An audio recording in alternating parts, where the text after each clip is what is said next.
Boa tarde a todos. Desculpem o atraso. É um gosto receber-vos aqui na vossa casa. E aqui a culpa da morosidade não foi dos advogados desta vez, temos que reconhecer, ao contrário do que dizem por aí. É um gosto ter tanta gente aqui. Espero que mais gente em casa a ouvir-nos e a ver-nos. Esta conferência, para mim, tem um significado muito especial.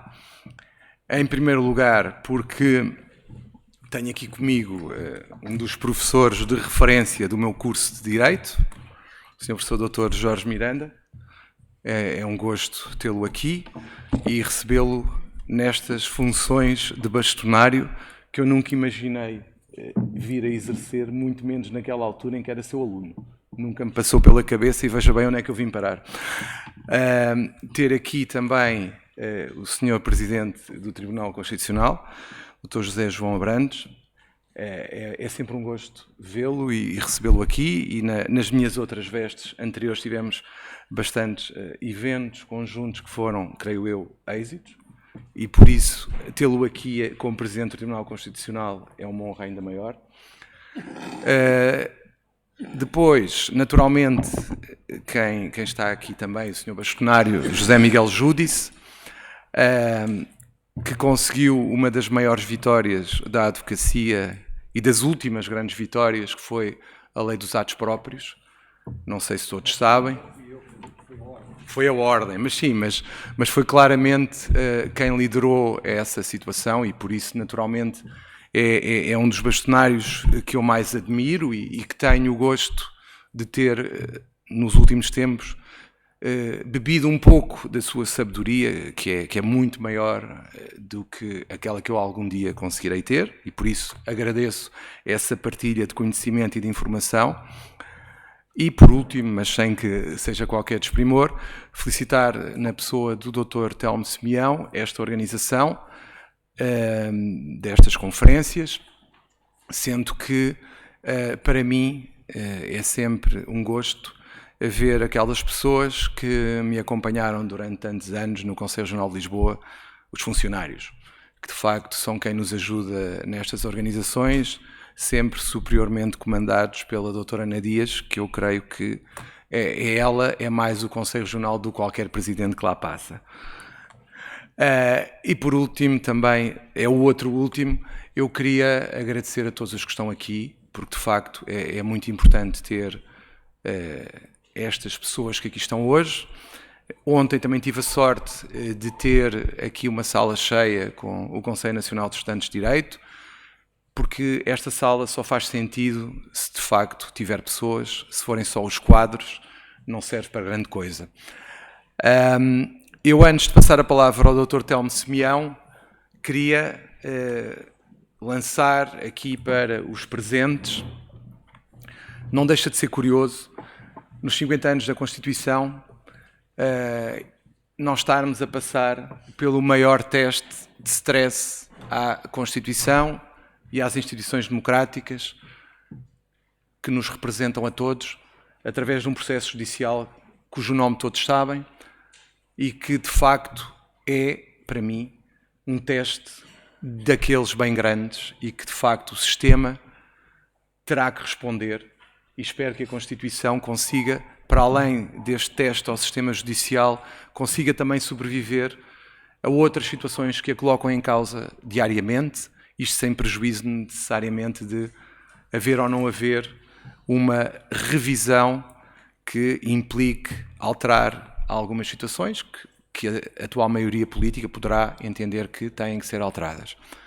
Mas, de facto, é muito importante ponderarmos que tipo de Portugal queremos, que tipo de liberdades queremos ter e que tipo de instituições queremos ter, porque, de facto, esta crise deve fazer-nos a todos pensar sobre que instituições queremos ter no futuro.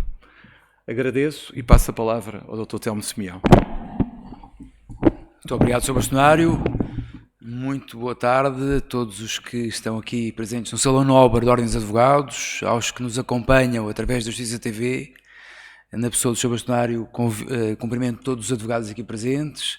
Cumprimento naturalmente de forma especial os ilustres oradores que aceitaram o nosso convite e, portanto, é muito importante para nós contar com a vossa presença, começando pelo Sr. Professor Jorge Miranda, meu professor também de faculdade, tal como o Dr. João Macedo, nosso bastonário, aqui referiu, e de tantos outros que aqui estão, e que nos ensinou Direito Constitucional e que é, enfim, apelidado por todos carinhosamente como o pai da Constituição.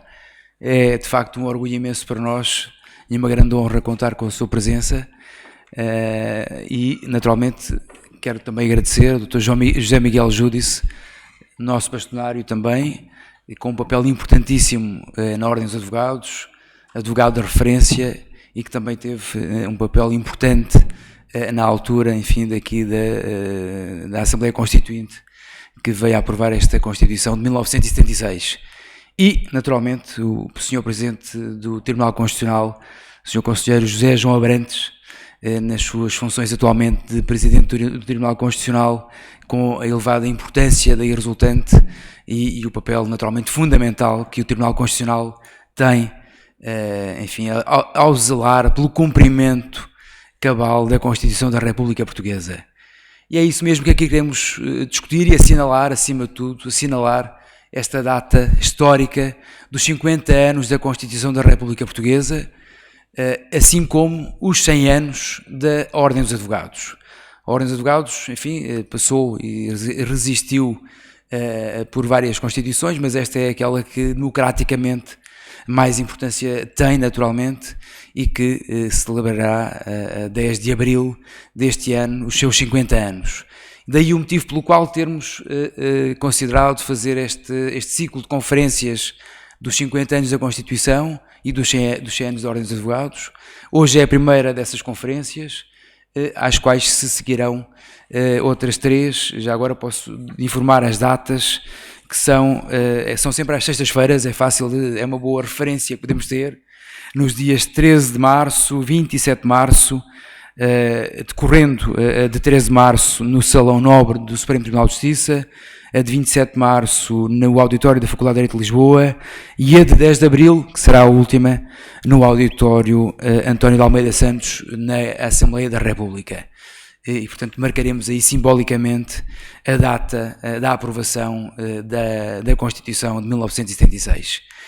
E, portanto, com tão ilustre painel, não quereria demorar muito mais tempo, irei passar a palavra ao que será o moderador desta conferência, Dr. João Henriques Pinheiro, membro do Conselho Regional, enfim, foi um dos impulsionadores deste ciclo de conferências, assim como, naturalmente, os restantes membros do Conselho Regional de Lisboa, aos quais todos agradeço a participação, assim como a todos os funcionários que permitiram que, enfim, fosse realizada esta conferência, e sem naturalmente deixar de agradecer ao Sr. Bastonário ter-nos disponibilizado o Salão Nobre da Ordem dos Advogados, esta que é, como já referiu, a casa de todos os advogados e não só, enfim, todos os cidadãos também que queiram visitar e aqui vir visitar.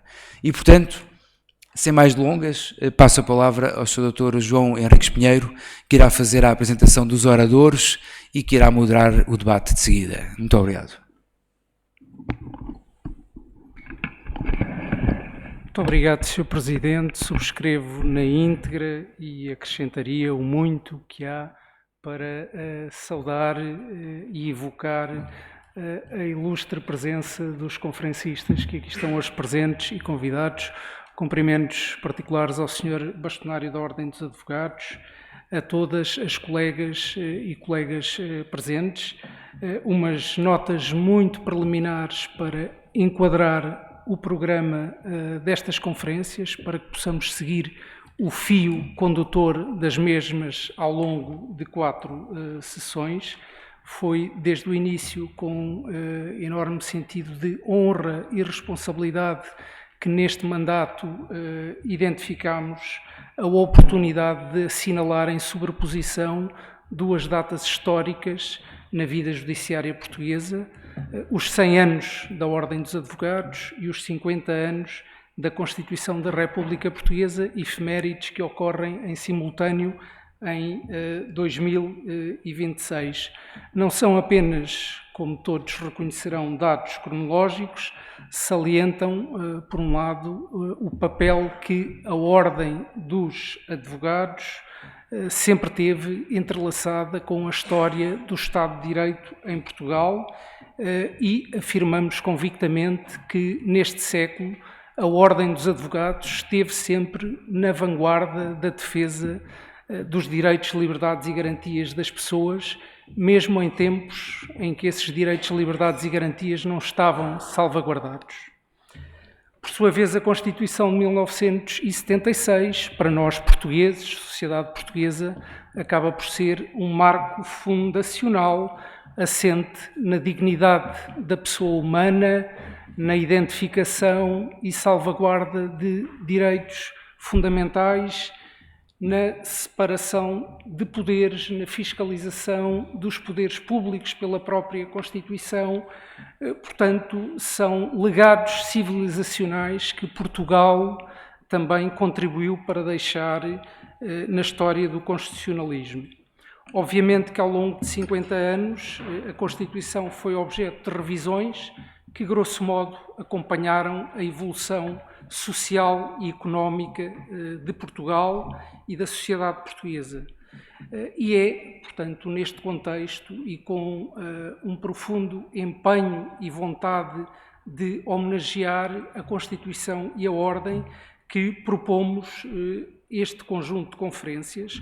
Hoje, 6 de março, aqui no Salão Nobre da Ordem dos Advogados, esta conferência é centrada numa reflexão, diálogo e balanço sobre a advocacia, o Estado de Direito, tópicos, como o Sr. Bastonário referiu, têm atualidade diária em termos de reflexão e discussão. No dia 13 de março, no Salão Nobre do Supremo Tribunal de Justiça, teremos uma reflexão centrada na tutela constitucional das pessoas, principalmente das pessoas físicas, num tempo de transição tecnológica acentuada e de automação em breve nas próprias relações jurídicas. Momento este que nos permitirá evoluir para o dia 27 de março, feita no auditório da Faculdade de Direito de Lisboa, focada nos freios e contrapesos do próprio sistema político e na efetivação dos direitos fundamentais perante autoridades das administrações públicas nacional e comunitária. Terminaremos, simbolicamente, no dia 10 de abril, data da publicação do decreto que aprovou a Constituição, precisamente na Assembleia da República, no auditório do novo edifício, com uma abordagem ao constitucionalismo multinível e à regulação económica e projeção sobre as evoluções constitucionais. É esta a nossa proposta de trabalhos. Os conferencistas já foram apresentados. A nossa proposta é, então, para as intervenções que se iniciem pela douta intervenção do professor Dr. Jorge Miranda, centrada, digamos que, na sua perspectiva sobre a Constituição e o Estado de Direito ao longo destes 50 anos. Depois teríamos o privilégio de ter a alocução do Sr. Dr. José Miguel Júdice, mais centrado na figura do advogado como mediador, peça fundamental no acesso ao direito e aos tribunais. Por último, também o privilégio, a honra de ter entre nós o professor Dr. José João Abrantes, presidente do Tribunal Constitucional, que terá uma perspectiva privilegiada sobre a justiça constitucional e o modo como os advogados podem e são parte do exercício e do recurso a essa justiça. Cabe-me o papel ingrato de sugerir, e é uma mera sugestão, de 25 a 35 minutos para cada alocução, para permitir precisamente que os interessados possam, querendo, também colocar questões que considerem pertinentes a este invulgar painel de prestígio que temos, digamos, a singularidade de aqui ter reunidos e, no final, havendo, portanto, oportunidade, intervenções finais a cargo do Presidente do Conselho Regional e do Sr. Bastonário. Uma última nota já repetida para agradecer a todos os membros do Conselho Regional de Lisboa da Ordem dos Advogados o entusiasmo com que apoiaram a iniciativa desde o início. É o órgão que promove este ciclo de conferências, que é um ciclo de conferências da Ordem dos Advogados, mas especialmente destaca aqueles que colaboraram na organização, a doutora Ana Leal, Dr. Paulo Edson Cunha, doutora Marta Romana de Castro e Dr. Jorge Ribeiro Mendonça, salientando no agradecimento a disponibilidade permanente e entusiástico apoio dos serviços e da Sra. Secretária-Geral, Dr. Ana Dias. Estou certo que as reflexões que hoje aqui terão lugar contribuirão para aprofundar, esclarecer e lançar, eventualmente, reflexões futuras sobre o papel da Constituição e da advocacia no presente e no futuro do sistema jurídico. Muito obrigado, Sr. Professor Dr. Jorge Miranda. Teríamos então a bondade da sua intervenção na perspectiva do Estado de Direito na Constituição ao longo destes 50 anos. Obrigado. Agradeço ao Sr. Bastonário e ao Sr. Presidente do Conselho Regional de Lisboa da Ordem dos Advogados o convite para vir aqui. O tema que foi dado inicialmente era a função constitucional do advogado. E eu escusei-me a tratar esse tema por esta razão simples. Apesar de ter feito estágio de advocacia e de ter estado inscrito na Ordem dos Advogados, inicialmente optei desde o início pelo estudo. E, fazendo carreira académica, não pude fazer advocacia. E por isso não estava à vontade para tratar do tema como uma função constitucional do advogado. Sinto esse tema. Naturalmente, em matéria penal e processo penal, em matéria de procedimento administrativo, o advogado tem palavra fundamental a dizer. Mas não serei eu a dizer alguma palavra fundamental que acrescentasse algo àquilo que vem da Constituição e àquilo que os doutrinários portugueses têm vindo a desenvolver a partir da Constituição. De maneira que, tendo em conta a minha própria experiência, a experiência constituinte e a experiência também de professor, achei que seria melhor tratar da Constituição e das vicissitudes constitucionais. E congratulo muito por... Eu estou há 10 dias. Uma terrível constipação, peço desculpa. Congratulo por a ordem ir tratar deste tema, ir congratular e versar sobre a Constituição de 1976 nos 50 anos. E já agora permiti-me acrescentar que em 2026 não passam só 50 anos sobre a Constituição de 76, passam 200 anos sobre a Carta Constitucional. E a Carta Constitucional e a Constituição de 1976 têm duas particularidades em comum. Em primeiro lugar, foram constituições que duraram muito tempo, de 1826, durou cerca de 80 anos, embora com atos adicionais, e a Constituição de 1976 já vai entrar no 51º ano. Em segundo lugar, são constituições equilibradas, que procuram, relativamente aos tempos da sua entrada em vigor, satisfazer razões de compromisso, razões que satisfaçam forças políticas em presença, forças políticas e sociais. Ora bem, a Constituição de 76, e quanto tempo é que eu tenho? 20 minutos? A Constituição de 76 foi feita na sequência da Revolução de 25 de Abril de 1964. Não podemos esquecer isso. Revolução de 25 de Abril. E o ano decisivo é 1974, que derrubou uma ditadura de quase 50 anos e permitiu pôr fim a guerras em África terrivelmente desgastantes e que podemos chamar criminosas, que o governo da altura não teve a lucidez para perceber que não podiam durar. E Portugal estava isolado.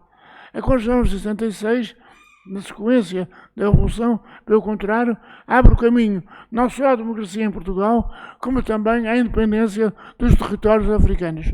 Independência que já deveria ter sido consagrada há muito tempo. ou deveria ter sido, propiciada há muito tempo. A Constituição de 76 é uma Constituição de deriva dessa Revolução. É uma Constituição que, no entanto, também não podemos esquecer isso, sofre o impacto de um período muito agitado. Um período naturalmente muito agitado. Com divisões entre os militares que fizeram a Revolução, com divisões entre as forças políticas que surgiram na altura, com divisões entre os cidadãos, um período muito agitado, de que as pessoas que aqui estão presentes não se recordarão, mas que eu me recordo muito bem. Era jovem nessa altura. Agora já não sou, mas na altura era jovem e vivi intensamente esse período. Período muito agitado. E a grande sabedoria, por um lado, daqueles que fizeram o programa de Movimento das Forças Armadas. E é uma figura que eu quero aqui evocar, que tem sido muitas vezes esquecida. Melo Antunes, um homem decisivo no 25 de Abril e depois mais tarde também em 1975, autor do documento dos novos. E depois em 25 de Novembro, o homem que afirmou que todos os partidos eram lícitos e legítimos e possíveis e tinham lugar numa democracia.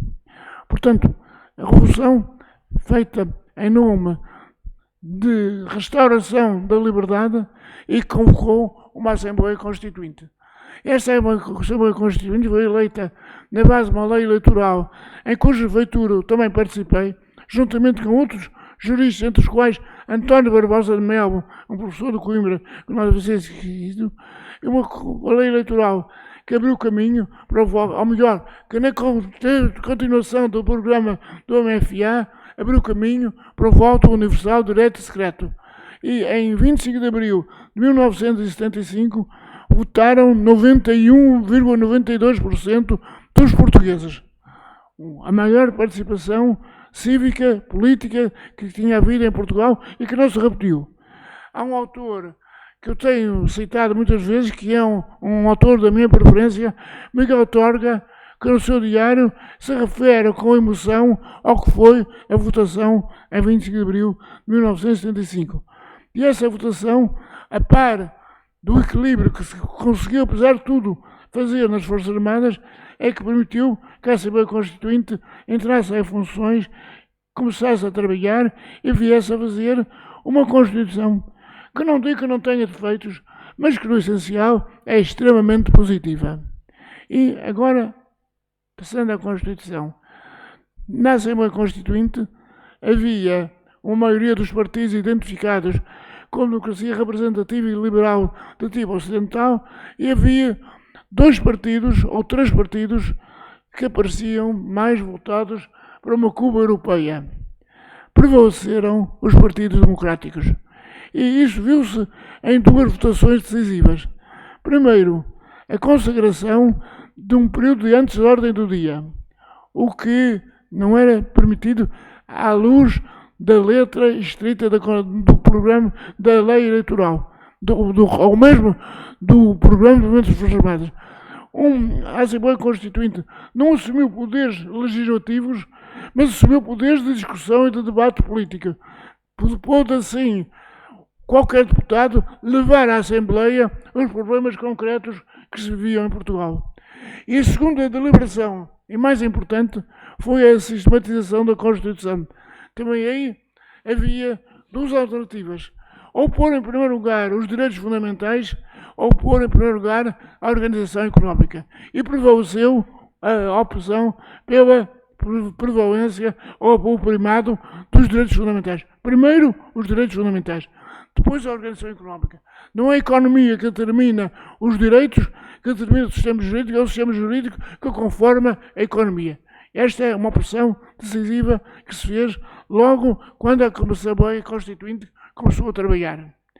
E depois, também podemos verificar isso ao longo, em leituras que eu poderia aqui fazer, mas não vou fazer por não querer perder tempo. A Assembleia Constituinte estabeleceu um quadro de direitos fundamentais, podemos dizer, sem paralelo nos países da Europa do seu tempo. Se nós lermos os direitos fundamentais, quer os direitos de liberdade e garantias, quer os direitos económicos, sociais e culturais, podemos ver que há um humanismo um humanismo, poder dizer, retomando o Miguel Torga, comovente na consagração de direitos e da sua efetivação, porque também se diz que os direitos fundamentais, particularmente os direitos e garantias, são de conteúdo determinado, o seu conteúdo essencial não pode ser pervertido por lei ordinária. Ao contrário do que sucedia na Constituição de 1933, no parágrafo 1º do artigo 8º, em que se admitia que o legislador subvertesse, como subverteu, os direitos e liberdades que estavam no texto constitucional. Portanto, uma Constituição que consagra direitos fundamentais, particularmente direitos e liberdades e garantias, e que estabelece a sua efetivação. E que em relação aos direitos sociais, também deve dizer-se, não os relega para arcas, para outros tempos. São direitos também efetiváveis. E a Constituição vem também estabelecer modos de realização, de efetivação dos direitos sociais. Muitos modos: direito ao trabalho, direito à educação, direito à proteção do ambiente, direito dos idosos, direito das crianças, etc. Todo um conjunto muito significativo de direitos que aparecem não em abstrato no ar, mas sim em direitos que são já propostos para serem concretizados. E depois a Constituição viria na primeira revisão constitucional admitir, ou melhor, desde logo no início, admitir não só a inconstitucionalidade por ação, mas também a inconstitucionalidade por omissão. É certo que, quando a Constituição foi aprovada, houve divergências. E houve, por exemplo, eu não posso deixar de referir isto aqui, porque é um facto histórico, a posição de Francisco Sá Carneiro, que veio defender, numa reunião do grupo parlamentar do Partido Popular Democrático, o partido que eu pertencia, que na altura era social-democrata, hoje deixou de ser e passa a chamar-se, veio defender a abstenção dos deputados do partido na votação da Constituição. E, felizmente, a grande maioria, quase a totalidade dos deputados, insurgiu-se contra isso. Não só porque dizendo, então, nós estamos aqui trabalhando meses e meses seguidos, arrostando com as maiores dificuldades, e agora estamos a dizer dessa maneira. E o que será uma Constituição só aprovada pelo Partido Socialista e pelo Partido Comunista? Que estabilidade é que deverá ter? Quanto tempo irá durar? De maneira que prevaleceu a posição favorável, a votação a favor. Só o CDS é que votou contra. Mas o CDS que também, mais tarde, no tempo de Diogo Freitas Amaral, retomaria a sua posição. E a Constituição, portanto, foi aprovada e entrou em vigor. E entrou em vigor também, deve dizer-se, já tinham passado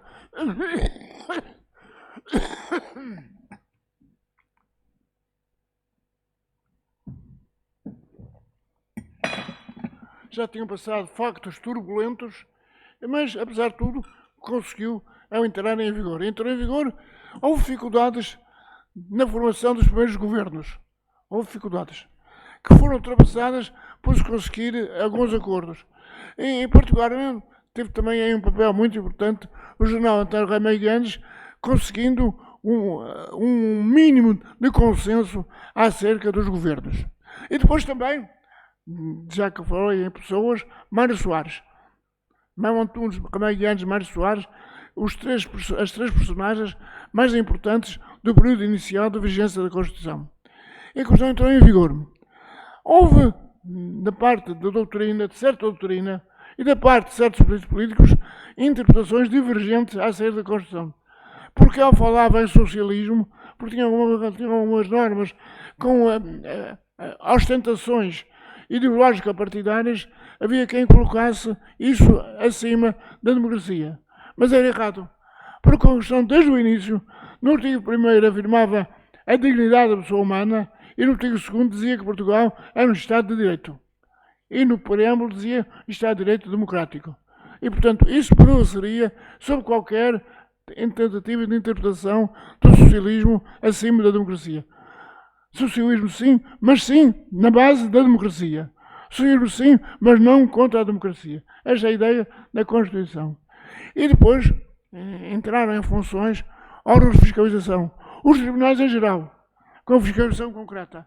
E uma comissão constitucional em que eu tive a honra de fazer parte, presidida por Manuel Antunes, que conseguiu, em relação a questões extremamente importantes, como a autonomia regional, as associações públicas, a reforma agrária, conseguiu soluções mais ou menos adequadas.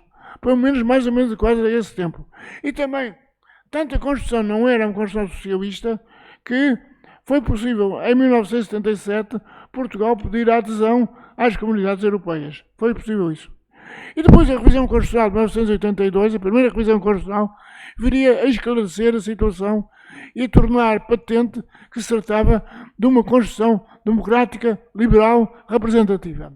Mas também nessa altura houve um risco, porque o general Ramalhianes candidatou-se a um segundo mandato e apareceu um outro candidato, um outro general, que veio defender um referendo da revisão constitucional, que veio defender a possibilidade de a Constituição ser revista por um referendo e de, eventualmente, por um referendo, se conseguir uma nova Constituição. Isso também foi derrotado com a reeleição do general Ramalhianes. Também um ponto muito importante. E a revisão constitucional fez do respeito à Constituição. E vou terminar aqui fazendo só referência a um problema que por vezes é muito discutido. O problema dos limites materiais da revisão constitucional. Há quem conteste os limites materiais da revisão constitucional. Eu não contesto. Pelo contrário, os limites materiais exprimem a ideia de direito da Constituição. É certo que estes próprios foram revistos em 1982, mas também é verdade que foram revistos no respeito das ideias de força da Constituição. Portanto, a Constituição não quer dizer que não possa ser aprimorada. Não há nada que não possa ser aperfeiçoado. Pode ser. Mas a Constituição continua íntegra e continua ao serviço do povo português, garantindo a estabilidade democrática de que nós crescemos depois de décadas e décadas de ditadura e de perturbação. Muito obrigado.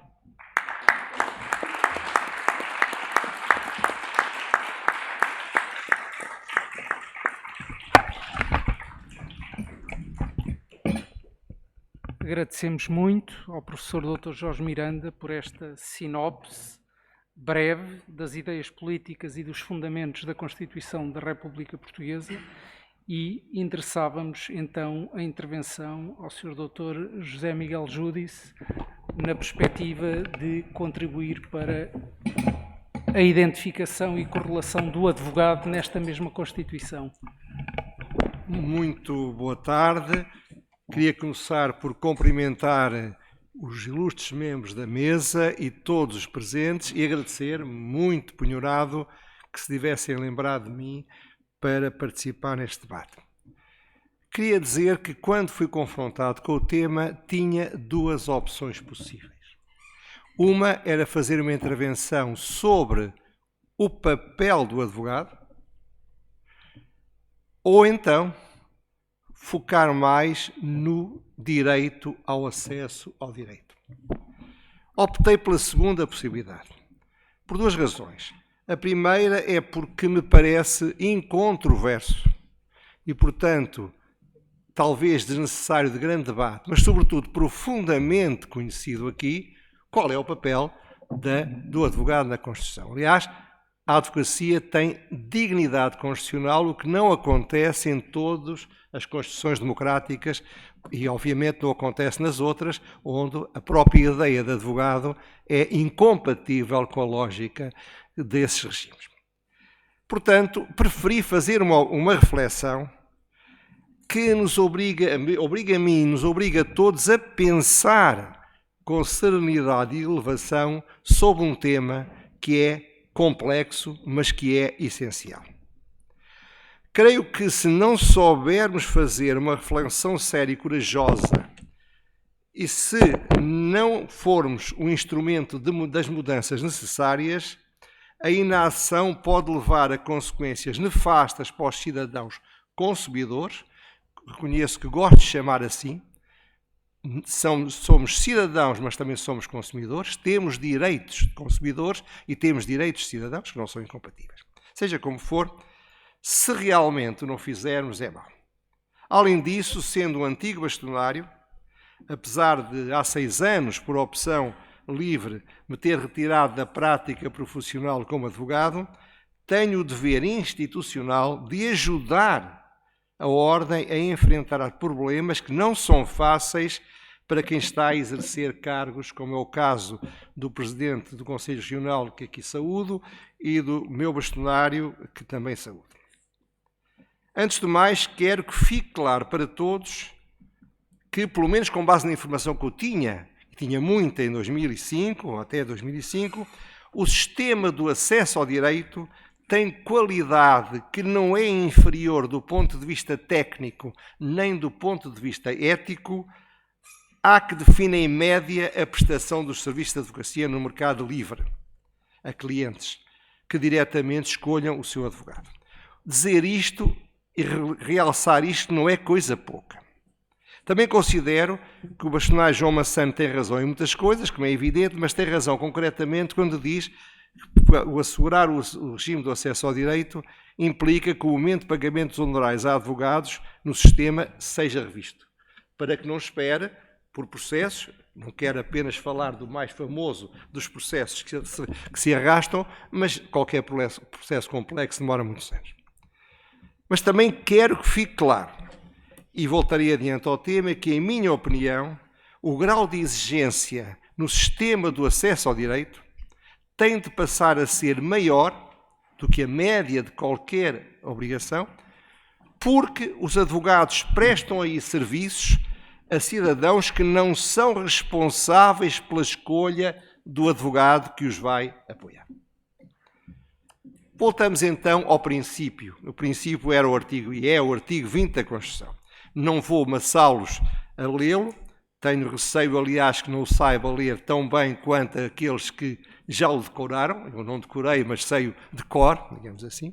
Mas que não quero deixar de frisar que este artigo assegura o acesso ao direito e aos tribunais aos cidadãos, às pessoas, e também aos não portugueses, claro, que todos têm direito a fazer-se acompanhar por um advogado e que este direito deve ser exercido, a decisão, portanto, deve ser exercida num prazo razoável e mediante um processo equitativo. São 3 princípios a que voltaremos de alguma forma. Também penso que são relevantes no domínio constitucional o artigo 32, número 3, no domínio do processo penal, que dá ao arguido o direito a escolher defensor e a ser por ele assistido, e o artigo 208 da Constituição, que assegura aos advogados as imunidades necessárias ao exercício do mandato e regula o patrocínio forense. Foquemos então no artigo 20º. Mas convém recordar algumas coisas óbvias. Este direito é um direito essencial na arquitetura constitucional, é um pilar do Estado de Direito, no meu próprio ponto de vista. Mas a Constituição não exige que o direito ao acesso ao direito seja assegurado por advogados. A Constituição não impede uma solução, a que voltaremos à frente, que é o sistema do defensor público. Segundo, o direito constitucional do acesso ao direito exige para proteger os cidadãos e coloca nos advogados e nos magistrados um dever, que é a pedra angular da advocacia. Terceiro, por isso, o direito ao acesso ao direito, visto do ponto de vista da profissão, não é mais do que um dever, um dos mais importantes deveres dos advogados, pois nele se sustenta a nossa existência com os nossos direitos e os privilégios que são apenas instrumentais para exercermos essa nossa responsabilidade. Apesar disso, demasiadas vezes, para o meu gosto, vejo este dever de assegurar o acesso ao direito transvertido num direito dos advogados. E nesse âmbito, vi demasiadas vezes ser o tema abordado com uma perspectiva de reivindicação materialmente sindical. Durante 43 anos, exerci a nossa profissão e, como advogado, sempre apoiei pessoas que não me podiam pagar, quer antes de 87, quer depois. E nunca recebi por esse apoio qualquer remuneração ou sequer pagamento de despesas. Não era uma exceção. Os desse tempo bem se lembram que a generalidade dos advogados dedicava tempo profissional para assegurar gratuitamente o que então se chamava defesa oficiosa ou assistência judiciária. Em todo caso, nunca tive dúvidas que era irrealista pensar que o modelo tradicional que resumi fosse suficiente para assegurar o comando constitucional. E por isso as reformas de 1987 e de 2000 foram muito positivas. Mas também considero há muitos anos que é irrealista pensar que o modelo criado no e para o século XX seja um modelo totalmente adequado, sem mudanças para o século XXI. Mudar é, pois, na minha opinião, essencial. Antes de mais, no entanto, quero reafirmar aquilo que eu acho que não deve mudar. Realmente, mudar não significa que a ontologia do apoio judiciário não seja a mesma no sistema antigo e no sistema atual. E que não tenha de ser no sistema futuro. Que não continue a ser um dever de conduta, portanto, é um dever de conduta para todos os advogados que tenham recursos para prestar apoio a quem dele necessita e não nos possa pagar. Este direito é um direito que não pode ser alterado. Por isso entendo que não faz sentido que seja considerado inadmissível que se recusem soluções de apoio pro bono organizado no âmbito do acesso ao direito, por se entender que assim se diminuem as condições de trabalho dos mais de 14 mil advogados inscritos no sistema atual, estatal. Que se defendam soluções de luta como a greve ou o apoio judiciário, mesmo que para reivindicações perfeitamente legítimas dos advogados envolvidos. Também quero que fique claro que, em minha opinião, continua a ser preferível para os cidadãos e para a eficiência quanto a custos suportados pelos nossos impostos, que o sistema do acesso ao direito repouse na nossa profissão liberal, num modelo de parceria pública ou privada, como é o que existe atualmente. Mas há mais, e por isso agora falarei das mudanças que considero necessárias, em minha opinião.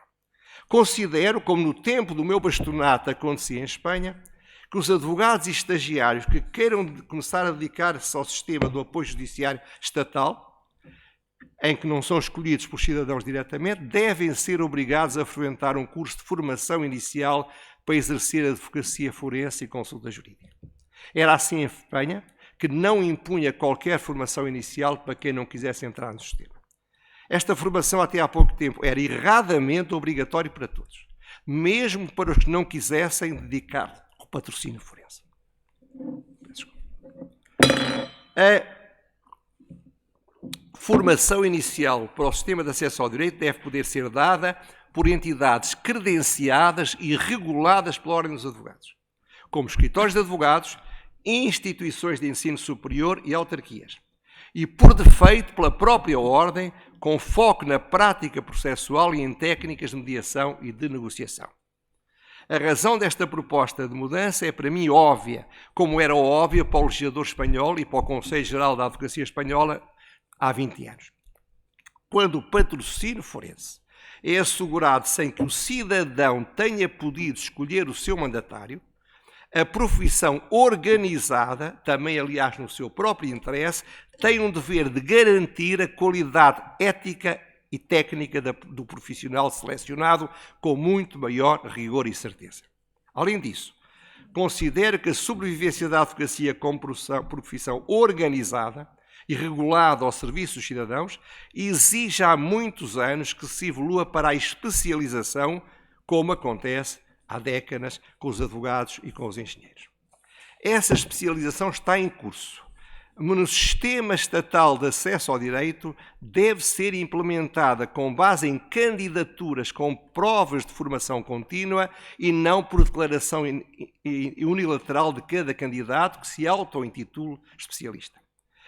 Para fazer isto, basta copiar e adaptar o que fazem há muito tempo a Ordem dos Engenheiros e a Ordem dos Médicos. A explicação desta minha proposta é, mais uma vez, óbvia. Para além de ser aqui aplicável o que se refere à formação inicial, acresce que se a Ordem decidir implementar a especialização no sistema de acesso ao direito, e tendo presente que cerca de 40% dos advogados se dedicam no todo ou em parte a assegurar o sistema de acesso ao direito, isso constituiria um forte impulso sistémico a uma aposta mais decidida na especialização. A especialização é já uma realidade nas sociedades de advogados, com grande dimensão, as quais, por isso, beneficiam de uma vantagem competitiva que não é saudável que se mantenha, portanto, com tanta intensidade.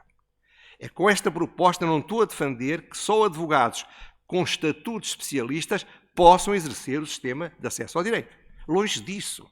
A questão é outra. O sistema do acesso ao direito não existe para dar trabalho a advogados, mas para assegurar direitos constitucionais dos cidadãos.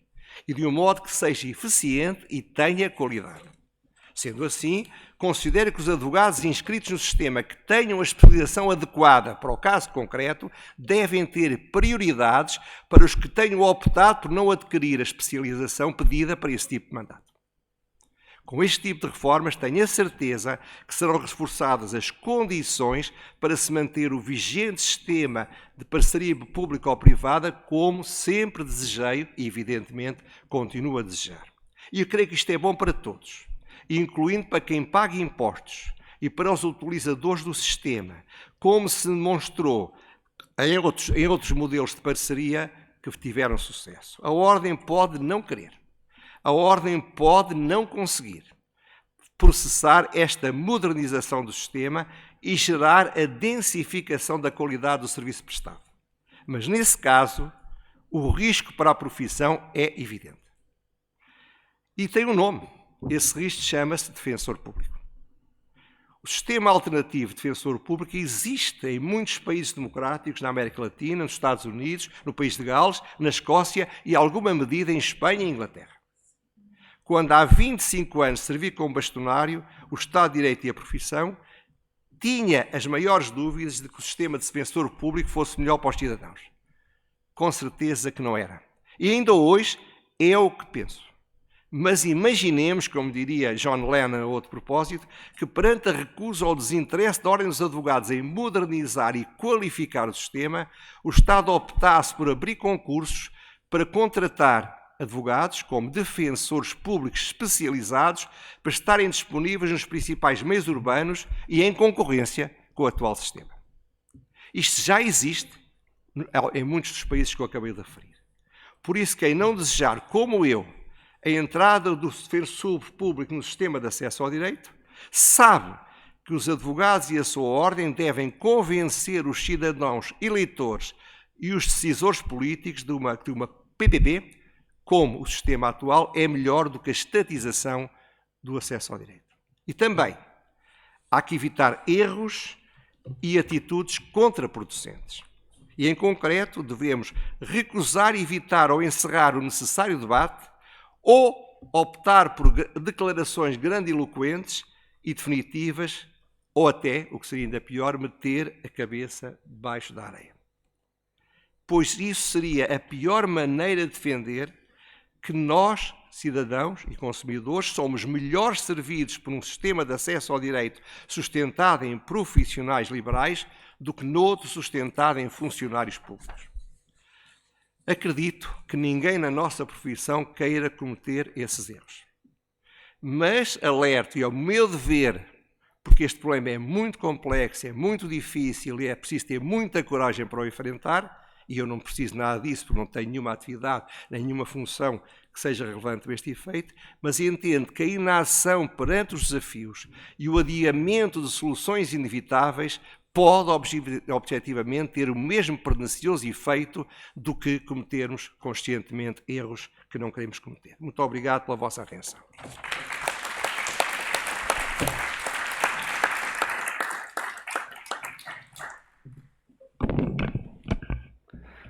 Recai sobre o moderador o dever/poder de ponderar as circunstâncias e o modo como decorre a conferência, e face à densidade das duas intervenções que tivemos o privilégio de ouvir e que antecederam, sugiro aqui uma breve pausa de 5 minutos para que possamos refletir e dialogar entre nós sobre elas e, quem sabe, fundamentar algumas questões que queiram apresentar depois, a quando do reinício dos trabalhos e após a intervenção do Sr. Presidente do Tribunal Constitucional.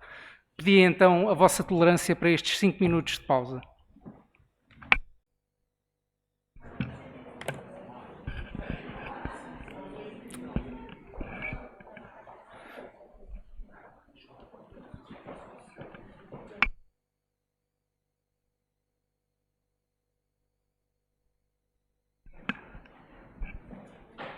Pronto, após esta pausa de 5 minutos ligeiramente estendida e estando de novo disponíveis para o reinício da nossa conferência, convidava então o Sr. Presidente do Tribunal Constitucional, Professor Dr. José João Abrantes, partilhar connosco a sua perspectiva sapiente sobre a efetivação do acesso à justiça constitucional, em particular, se possível, pelos advogados.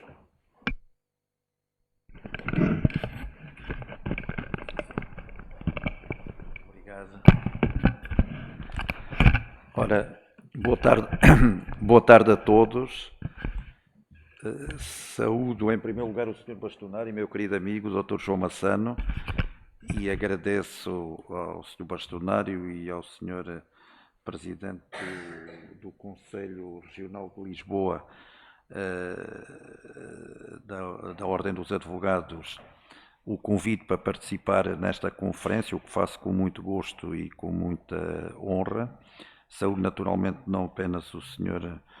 Bastonário, todos os membros da mesa e também todos os presentes, em especial os membros da mesa, o Sr. Professor Jorge Miranda, de quem fui aluno e depois mais tarde assistente na Faculdade de Direito de Lisboa, e o Sr. Bastonário José Miguel Júdice, que também já fez a sua intervenção, sempre com o tipo de qualidade que o caracteriza, o Dr.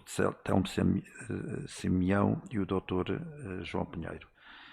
E, em primeiro lugar, queria dizer que é com muito gosto e com muita honra que estou aqui na Ordem dos Advogados, uma instituição de referência na luta pelos direitos, liberdades e garantias dos cidadãos, ao longo de toda a sua existência, inclusivamente mesmo durante a ditadura do Estado Novo, teve um papel fundamentalíssimo no assegurar desses direitos, liberdades e garantias. E entre todos os presentes vejo muitos amigos e colegas. Eu vou-me permitir destacar o professor António Garcia Pereira, aqui não na qualidade de professor, mas de advogado. Estamos a falar de advogado, que representa, de facto, como todos sabemos, todos os atributos de um grande advogado, neste sentido da defesa dos direitos, liberdades e garantias, e por isso mesmo, para além da nossa amizade já velhinha de mais de 50 anos, mas com toda a objetividade, tive o maior gosto e também honra de ter sido eu que fiz a laudácio no dia em que, com toda a justiça, com todo o merecimento, foi atribuído ao seu professor António Garcia Pereira o prémio Nelson Mandela dos Direitos Humanos. E agradeço também as palavras do Sr. Bastonário e também do Sr. Dr. João Pinheiro sobre os 50 anos da Constituição e os perigos atuais para o Estado de Direito democrático, de que a Constituição tem, de facto, como dizia o Sr. Professor Jorge Miranda no artigo 1º, a referência ao princípio fundamental do ordenamento jurídico, que é o princípio da dignidade da pessoa humana, e no artigo 2º define a República Portuguesa como um Estado de Direito, o Estado de Direito democrático, aliás, expressão também cunhada no próprio preâmbulo, e já que o Sr. Professor Jorge Miranda citou Miguel Torga, o preâmbulo da Constituição foi escrito por uma outra grande figura da literatura portuguesa, um outro grande poeta, Manuel Alegre, como todos sabem, e portanto, de facto, estamos no ano em que, em menos de um mês, vamos celebrar os 50 anos da Constituição. De uma Constituição, conforme também já foi referido, é ela própria um fruto da Revolução Democrática e Humanista do 25 de Abril, que nos libertou da ditadura do Estado Novo e também libertou da guerra colonial, e, portanto, trouxe a liberdade ao povo português e aos povos irmãos das colónias, das antigas colónias portuguesas. E, de facto, relativamente a estes períodos atuais para o Estado de Direito e, designadamente, para a ordem jurídico-constitucional, também a própria instituição, o próprio tribunal a que tenho a honra de presidir, de facto, é também, por vezes, alvo de determinados ataques. até quanto à sua própria legitimidade, ciclicamente vão aparecendo estas questões, ou porque os juízes são eleitos assim assado, ou porque deviam ser eleitos por este, ou porque não pelo Parlamento, ou porque devia ser assim assado. Mas eu penso que quando se questiona a legitimidade do Tribunal Constitucional, muitas vezes o que se está a questionar, no fundo, é o próprio regime democrático plasmado na Constituição. Essas discussões normalmente são sempre alimentadas no caminho para regimes que têm caminhado no sentido das autocracias, esses caminhos que têm sido feitos, por exemplo, para as chamadas, entre aspas, democracias iliberais, que eu não sei bem o que é uma democracia iliberal. Normalmente todo esse caminho começa sempre pelos ataques à Constituição, ao órgão que a defende, ao guardião da Constituição, que são os tribunais constitucionais, à Constituição, e normalmente, e já aqui se falou nisso também, rapidamente se passa para a defesa de revisões constitucionais, que muitas vezes não são mais do que uma tentativa de subverter a ordem jurídica ou constitucional. É evidente que a revisão constitucional, o Sr. Professor Jorge Miranda acabou por dizer isso mesmo, a revisão constitucional pode ser ajustada em determinados momentos históricos, porque claro que a Constituição não se plasma num só momento, e nós já tivemos várias revisões constitucionais, algumas das quais já aqui foram referidas, mas as revisões constitucionais têm obviamente que respeitar os respectivos limites, os limites formais, os limites procedimentais, os limites circunstanciais, temporais e sobretudo os limites materiais, que, como disse o Sr. Professor Jorge Miranda, estão plasmados no artigo 288 da Constituição e constituem aquilo que é o core da lei fundamental. Mas pronto, feitas estas primeiras referências, e também dizer que o Tribunal Constitucional, junto com a Comissão do 25 de Abril, da Comissão das Comemorações do 25 de Abril, que iniciou os seus trabalhos a 1 de janeiro de 2024 e os vai prolongar até 31 de dezembro de 2026, vai também organizar um colóquio precisamente sobre os 50 anos da Constituição em abril. Relativamente ao tema que me é proposto, a efetividade e o acesso à justiça constitucional, eu irei, porque me parece o mais adequado, analisar sobretudo o recurso de fiscalização concreta da constitucionalidade enquanto instrumento primordial do acesso dos particulares à jurisdição constitucional e de salvaguarda dos direitos fundamentais afetados em casos concretos. E, portanto, salientar este aspecto, o acesso dos particulares, do acesso das partes ao Tribunal Constitucional, através do recurso de constitucionalidade e, sobretudo, do recurso de constitucionalidade de decisões negativas de constitucionalidade em situações em que as questões de constitucionalidade são levantadas nos processos concretos pelas próprias partes e, portanto, aí sim tendo a ver até com a intervenção, naturalmente, dos advogados.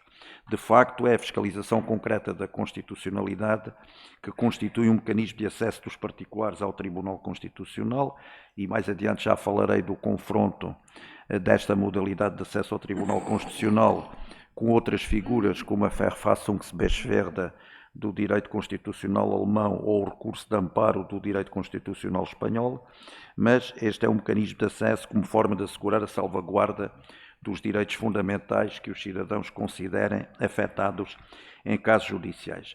Como é sabido, o sistema de fiscalização jurisdicional da constitucionalidade em Portugal é um misto, é um tertium genus, é um sistema híbrido entre o modelo norte-americano da Judicial Review, caracterizado essencialmente pela fiscalização difusa da constitucionalidade, isto é, que se encontra atribuída a todos os tribunais, e o modelo kelseniano-austríaco do Tribunal Constitucional, que se distingue pelo exercício de fiscalização da constitucionalidade concentrada num único órgão autónomo, precisamente o Tribunal Constitucional.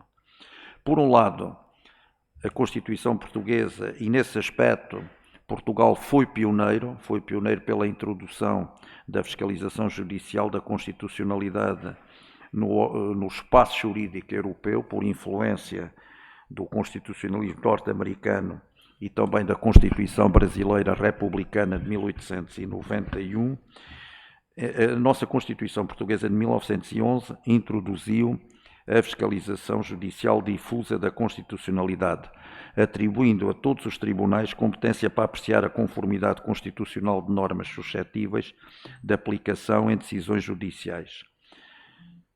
É isto que está hoje no artigo 204 da Constituição, que proíbe aos tribunais, a todos os tribunais, a aplicação de normas inconstitucionais nos feitos submetidos a julgamento. É aqui que radica o postulado de que todos os tribunais portugueses são tribunais constitucionais, todos os juízes portugueses são juízes constitucionais. A fiscalização concreta da constitucionalidade é, no fundo, indissociável da função jurisdicional. Todavia, o modelo português afasta-se do modelo norte-americano, desde logo na medida em que não cabe aos tribunais comuns julgar definitivamente as questões de constitucionalidade, de que têm competência para conhecer. Eles têm competência para conhecer, devendo inclusivamente recusar a aplicação de normas que a considerem inconstitucionais, mas desde a revisão constitucional de 1982 está consagrado o recurso para o Tribunal Constitucional. E o Tribunal Constitucional tem poderes para mandar reformar as decisões desses tribunais, no que diz respeito, naturalmente, à questão de constitucionalidade, pois cabe-lhe, nos termos do artigo 221 da mesma Constituição, a última palavra sobre a administração da justiça em matérias de natureza jurídica ou constitucional. No direito português há, sim, uma fiscalização concreta da constitucionalidade também concentrada no Tribunal Constitucional, consagrando-se o recurso para esta instância das decisões dos tribunais comuns que recusem a aplicação de qualquer norma com fundamento na sua inconstitucionalidade, das decisões que apliquem a norma cuja inconstitucionalidade haja sido suscitada durante o processo e também das que apliquem normas que já tenham anteriormente sido julgadas pelo Tribunal Constitucional. As decisões proferidas então pelo Tribunal Constitucional em fiscalização concreta têm uma mera eficácia inter partes, consagrando a lei um mecanismo especial de diálogo entre a fiscalização concreta e a abstrata, conducente à generalização dos julgamentos de inconstitucionalidade firmados em 3 casos idênticos. Portanto, desde que o Tribunal Constitucional já se tenha pronunciado em 3 casos idênticos, bom, e aqui depois há várias discussões sobre se estes 3 casos, por exemplo, podem ser configurados em meras decisões sumárias ou têm que ser por acórdão, etc, etc. Como sabem, há uma série de questões que se levantam aqui, mas o que interessa, portanto, é este processo de generalização que, quando em 3 casos concretos há uma pronúncia de inconstitucionalidade, se pode passar ao processo de generalização para aí sim depois haver um julgamento em sede de fiscalização abstrata.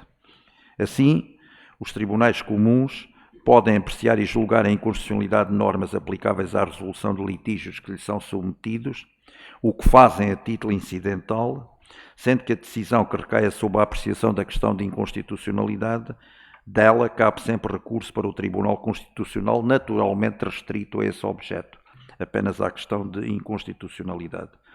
Se o recurso de constitucionalidade for provido, a decisão recorrida é anulada, cabendo ao Tribunal recorrido proceder à sua reformulação. Na primitiva versão da Constituição, a interposição de recurso de constitucionalidade restringia-se apenas às decisões judiciais que recusassem a aplicação de uma norma em razão de um juízo de inconstitucionalidade. Foi apenas com a revisão constitucional de 1982 que se consagrou a possibilidade de controle judicial das decisões negativas de inconstitucionalidade, isto é, daquelas decisões que apliquem normas cuja inconstitucionalidade haja sido suscitada durante o processo por uma das partes. No fundo, havendo um Tribunal Constitucional autonomizado dos restantes tribunais e sendo todos os juízes constitucionais, todos os tribunais constitucionais, pois que lhes compete o dever de apreciar a inconstitucionalidade das normas que aplicam nos respectivos pleitos, a verdade é que a última e derradeira palavra em matéria de constitucionalidade cabe exclusivamente ao Tribunal Constitucional. Não é de estranhar que, quando quer da Constituição e, sobretudo, na revisão constitucional de 1982, tenha sido bastante discutida a eventual possibilidade de acesso dos particulares a esta nova jurisdição constitucional e ao então recente Tribunal Constitucional. E foram cogitadas diversas opções, naturalmente vindas do direito comparado, que passariam pela adoção do modelo de reenvio prejudicial do sistema austríaco ou do recurso de amparo, por contraposição a este modelo do recurso de constitucionalidade. Contudo, e foi assim que nos trabalhos preparatórios a questão é vista, tais opções não se afiguravam compatíveis com dois traços estruturantes e singulares do modelo português da fiscalização da constitucionalidade. Trata-se de um sistema híbrido e, por isso, o modelo português não comunga de uma das características principais do modelo europeu de fiscalização da constitucionalidade, traduzido na existência de uma única entidade com poderes exclusivos e concentrados para a fiscalização jurisdicional da constitucionalidade. Aqui em Portugal, todos os tribunais, já o disse 3 vezes, enfim, com esta, os tribunais portugueses são tribunais constitucionais e, portanto, não é aquilo que existe, por exemplo, no sistema austríaco, do reenvio prejudicial. Aí no sistema austríaco, no sistema, enfim, mais usual dos tribunais constitucionais, o que se passa é que o tribunal à quo tem que fazer um reenvio prejudicial para o Tribunal Constitucional e é este que decide definitivamente a questão, mas, portanto, no fundo, há ali, sim, este reenvio prejudicial, a única entidade que se pode pronunciar sobre a questão de inconstitucionalidade é mesmo o Tribunal Constitucional.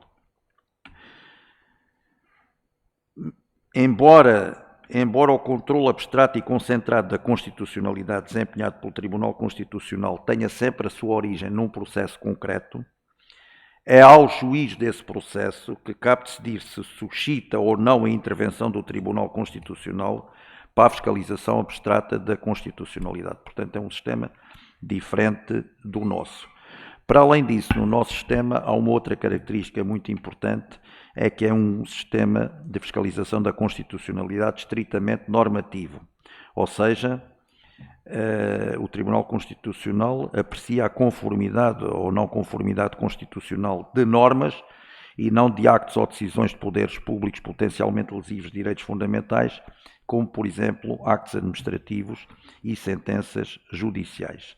Assim, o acesso ao Tribunal Constitucional pelos particulares faz-se por recurso de decisões de tribunais comuns que tenham aplicado uma certa norma por a considerar conforme à Constituição, embora o problema da sua inconstitucionalidade tenha sido levantada por uma ou por ambas as partes, ou que tenha recusado a sua aplicação e nestes casos, portanto, como vamos ver, os pressupostos de admissibilidade do recurso para o Tribunal Constitucional é diferente.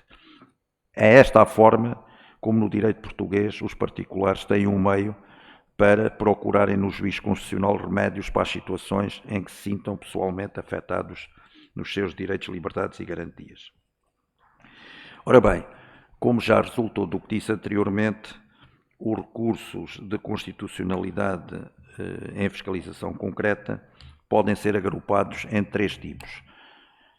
O recurso da alineado número 1 do artigo 70 da Lei do Tribunal Constitucional, ou seja, os recursos interpostos de decisões de recusa de aplicação de normas com fundamento em inconstitucionalidade, recurso das chamadas decisões positivas de inconstitucionalidade, depois o recurso da alínea B do mesmo número 1 do artigo 70 da LTC, que é precisamente o recurso das decisões que aplicam normas cuja inconstitucionalidade tenha sido previamente suscitada pelas partes, portanto, recursos de decisões negativas de inconstitucionalidade, e, por último, também os recursos da alínea G do mesmo número 1 do artigo 70, os recursos das decisões que aplicam normas já julgada inconstitucional pelo Tribunal Constitucional ou pela Comissão Constitucional, ou seja, recursos de decisões de não acatamento de precedentes jurisprudenciais do Tribunal Constitucional.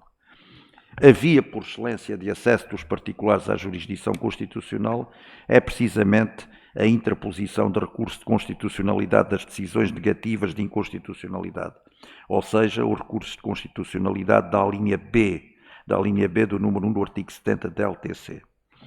Quanto aos pressupostos de admissibilidade, e enquanto Tribunal de Recurso em fiscalização concreta, a intervenção do Tribunal Constitucional é necessariamente instrumental, ou seja, exige que as questões de inconstitucionalidade tenham repercussão na economia da decisão de mérito prolatada pelo Tribunal Constitucional. O Tribunal Constitucional é um tribunal, não é propriamente um órgão de consulta ou uma universidade para estudar as questões no plano meramente académico. Do que se trata precisamente é, nos processos, nos pleitos em concreto, a questão da constitucionalidade poder ser decidida, mas, portanto, partindo sempre de casos concretos submetidos aos outros tribunais. Este é o problema fundamental do pressuposto da ratio decidente como um dos pressupostos fundamentais da admissibilidade do recurso para o Tribunal Constitucional. Significa isto que, para que o recurso de constitucionalidade se afigure de utilidade, tem que haver uma interdependência entre a questão da inconstitucionalidade e o sentido da decisão recorrida, em termos de apenas justificar decidir a primeira, a questão de inconstitucionalidade, caso o sentido da segunda possa vir a ser alterado por aquela decisão, principalmente se o recurso vier a ser provido.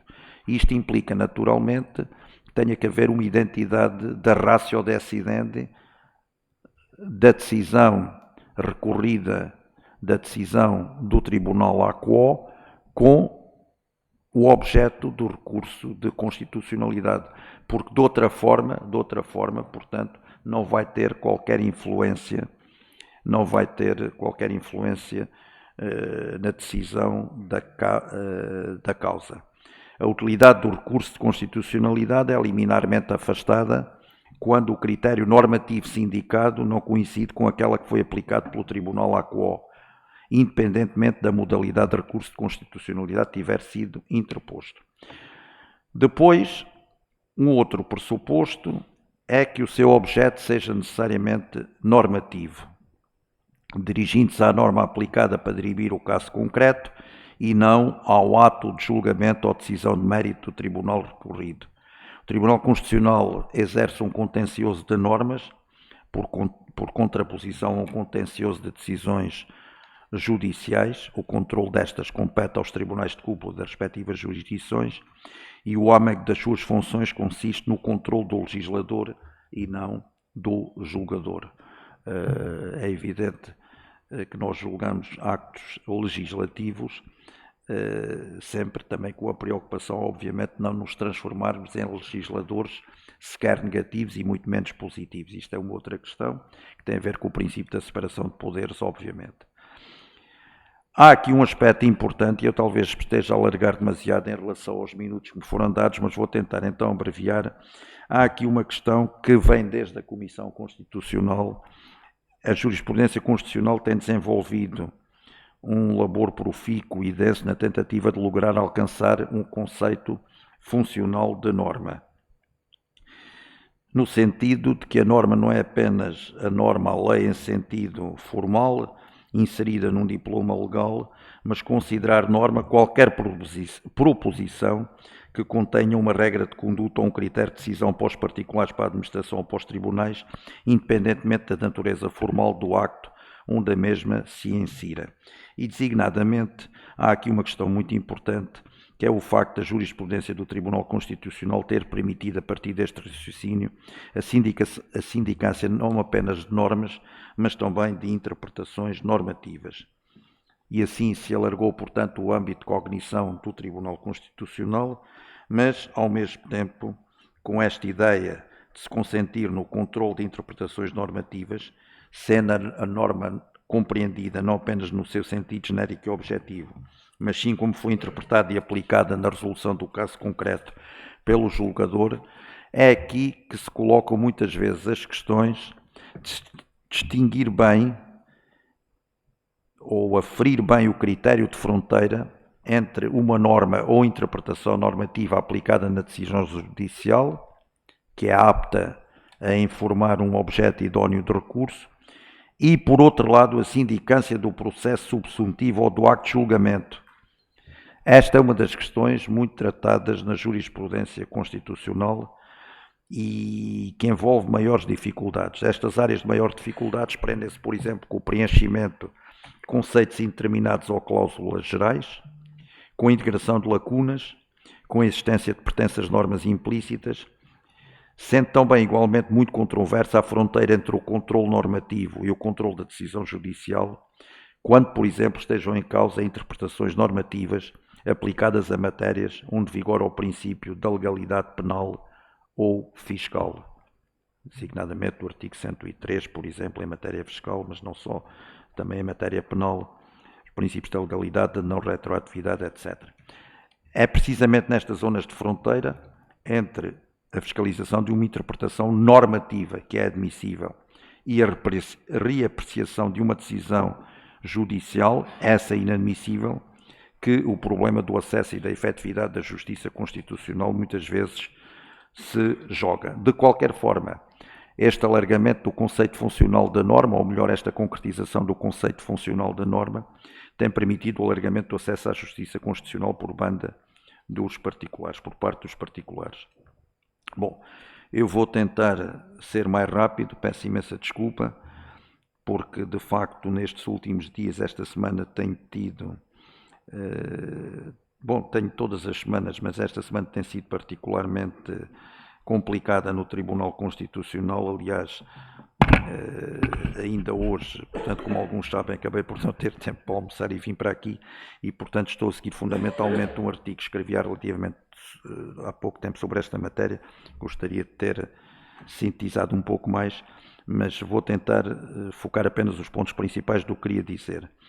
A decisão do Tribunal Constitucional apenas vale no processo em que é proferida, em fiscalização concreta, claro, tem valor de caso julgado formal, mas não de caso julgado material, nada impedindo, como sabem, que questão idêntica seja suscitada pelas mesmas partes noutro processo, podendo quer as instâncias, quer o Tribunal Constitucional decidir essa questão de forma diferente.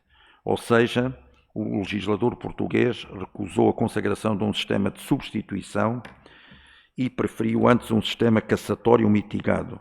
O Tribunal Constitucional decide definitivamente a questão da constitucionalidade, mas quanto à decisão recorrida não a substitui, apenas a revoga, cabendo ao Tribunal ACO o poder de reformar a mesma.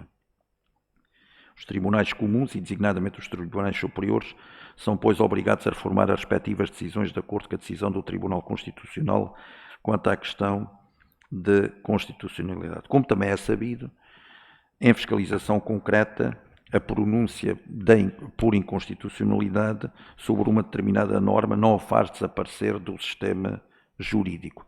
Isto só acontece, como é evidente, na fiscalização abstrata.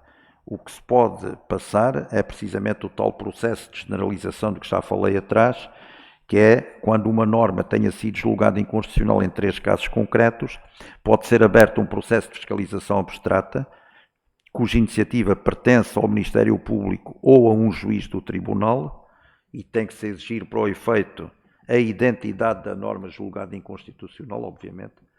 Tem que ser aquela mesma norma que está em causa nos 3 processos, ou no mínimo 3 processos, e daí é que pode vir a resultar a declaração de inconstitucionalidade com força obrigatória e geral. Portanto, há aqui uma passagem da fiscalização concreta para a fiscalização abstrata.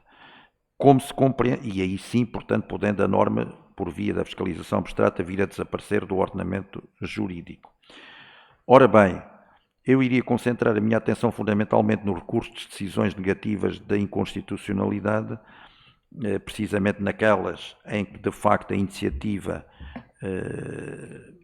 do processo de inconstitucionalidade acaba por estar na disponibilidade das partes, às quais cabe impugnar a conformidade constitucional de uma norma cuja aplicação seja reclamada no caso concreto. É, portanto, uma questão diferente da alínea A, em que o que está em causa é o juiz recusar a aplicação de uma norma pelo vício de inconstitucionalidade.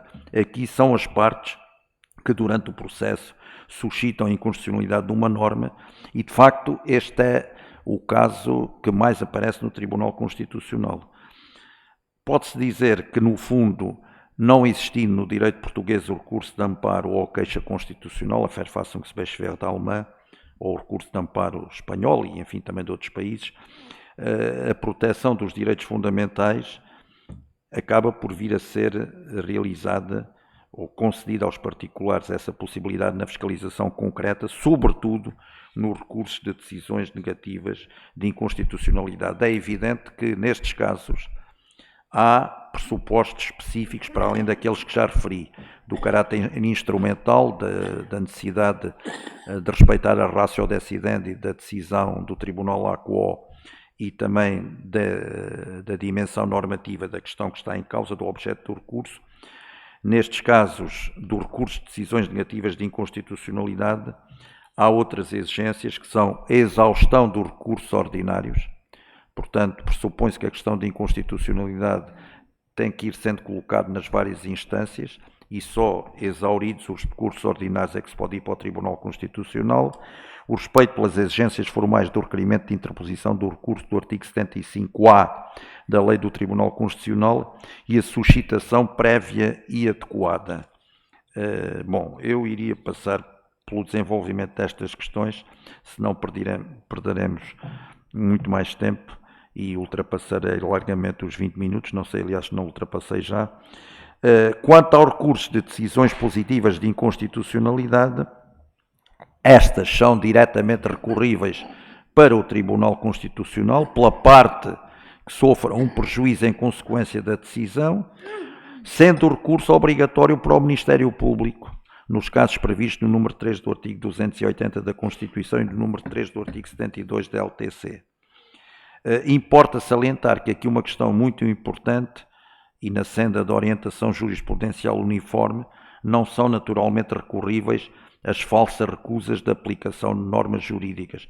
Ou seja, se por qualquer motivo na decisão judicial se refere que uma norma é inconstitucional, mas apenas como obiter dictum e não como ratio decidente, se não ter qualquer interferência na resolução do pleito, então nesse caso, obviamente, que se trata de uma falsa recusa de aplicação da norma jurídica e, portanto, não há recurso.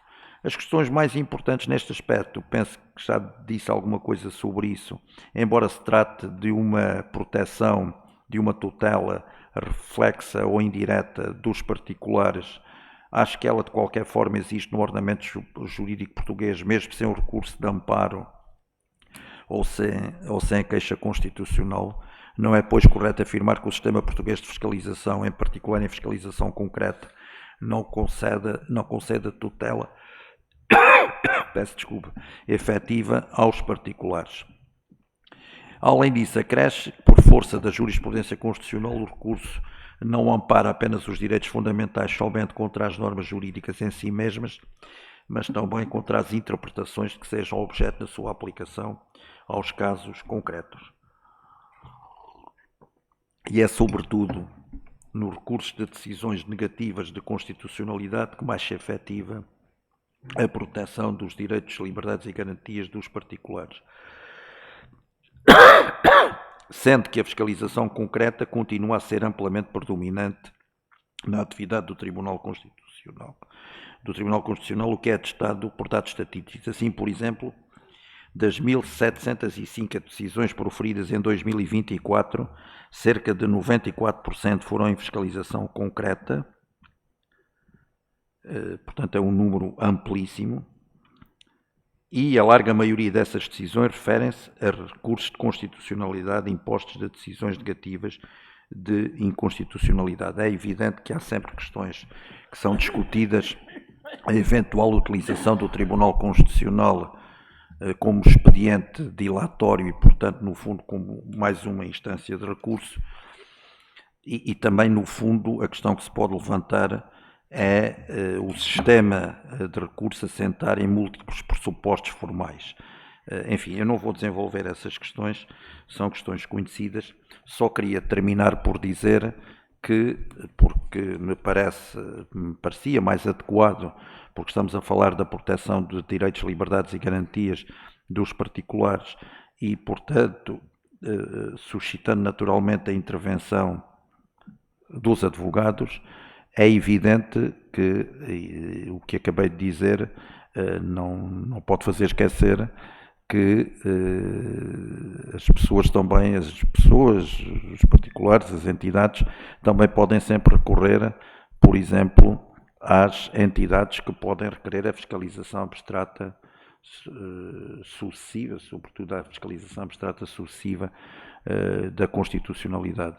Portanto, e tem acontecido muitas vezes, por exemplo, que entidades recorrem ao provedor de justiça e o provedor de justiça depois veicula, se concordar com as questões levantadas, veicula, mas aí já estamos a falar da fiscalização abstrata e, portanto, fora do âmbito da fiscalização concreta, que é aquela que, de facto, ocupa mais esmagadoramente o Tribunal Constitucional, embora, por vezes, muito menos conhecida, porque, claro, quando nós temos uma questão de fiscalização preventiva, são sempre questões que todos vão ficar a par e que têm a sua natureza mais complexa, mais difícil e no curto espaço de tempo e que normalmente são questões muito complicadas porque ainda se colocam no processo legislativo, mas também muitas vezes noutras questões no âmbito da fiscalização abstrata sucessiva. Isto para já não esquecer também a fiscalização por omissão, que enfim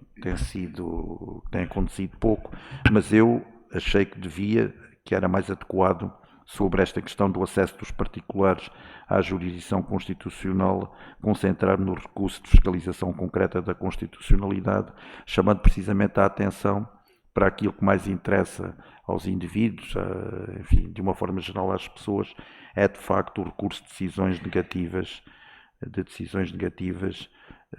da constitucionalidade perante questões levantadas pelas próprias partes. Muito obrigado pela vossa atenção.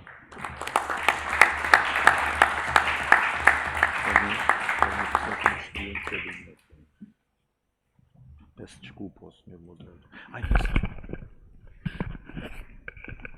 Senhor Presidente, foi um privilégio ouvi-lo na afirmação convicta da função de controle do Tribunal Constitucional enquanto parte de um sistema de soberania baseado nos tribunais, no Estado de Direito e, em concreto, na multifacetada fiscalização concreta da constitucionalidade e na corresponsabilização nessa medida de controle que os advogados podem e devem ter no patrocínio das causas que lhes são confiadas. Creio que todos tivemos até agora a oportunidade de aproveitar as excelentes intervenções que escutámos e pergunto, portanto, ainda dentro do tempo, mas para também não abusarmos da tolerância dos nossos ilustres conferencistas, se haveria questões que gostassem de colocar, de esclarecer perante a oportunidade. Sim, senhor. Senhor Dr. Garcia Pereira, tem a palavra.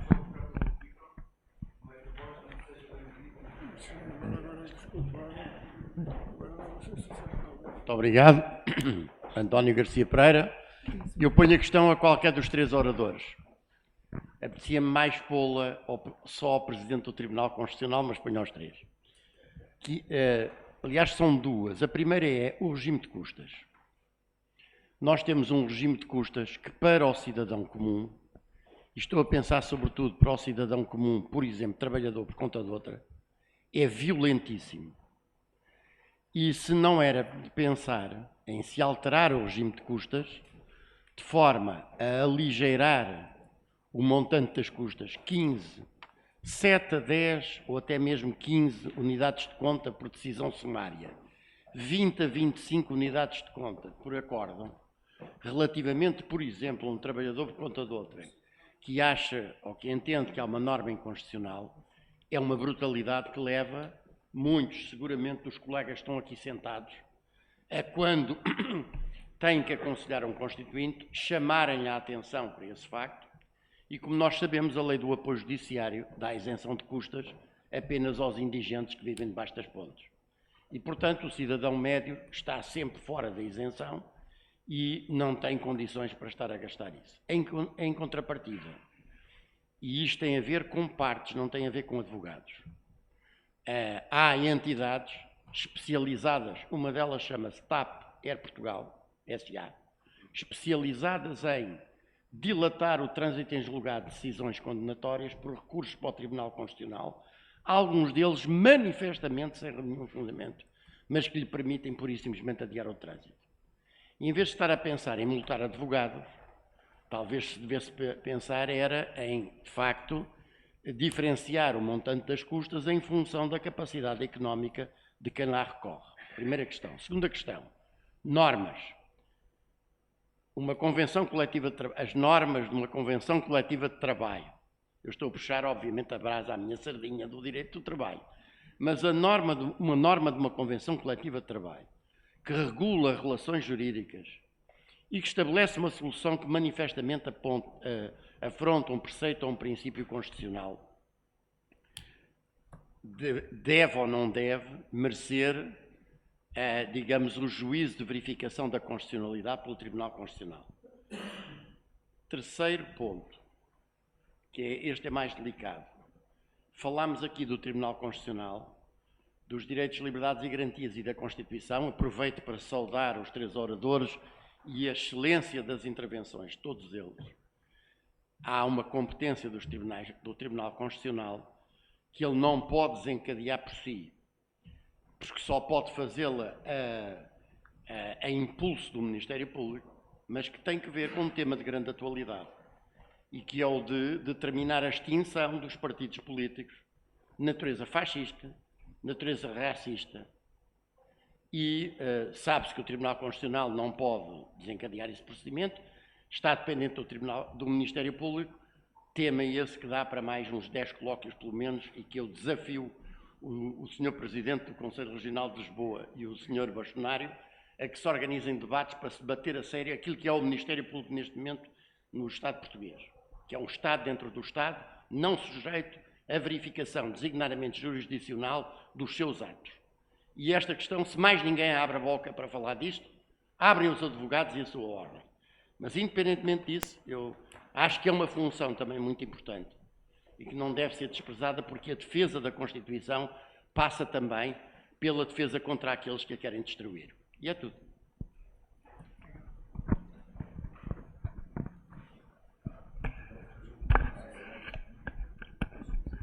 Diria que se não houvesse outras questões, eu creio que estas, pela amplitude que têm e que agradecemos, nos permitiriam organizar uma resposta às mesmas e...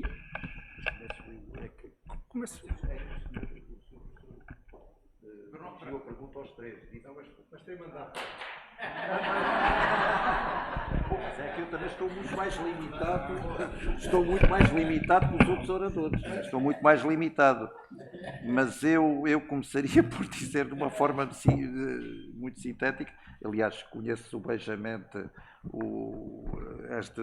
estas opiniões do Sr. Professor Garcia Pereira. Nós somos amigos já há 54 anos, não é? Acho que é melhor não dizer. E trabalhámos juntos muitas vezes e, enfim, somos da mesma área. Do grupo dos 9, mas não era aquele que se falou há bocado. Mas tinha a ver com isso, não é? Por acaso dava-se essa coincidência da Faculdade de Direito de Lisboa. Ora bem, eu acho que fundamentalmente as questões que o Sr. Professor e muito pertinentemente colocou são questões de ordem legislativa. As questões são mais da lei, são mais do legislador.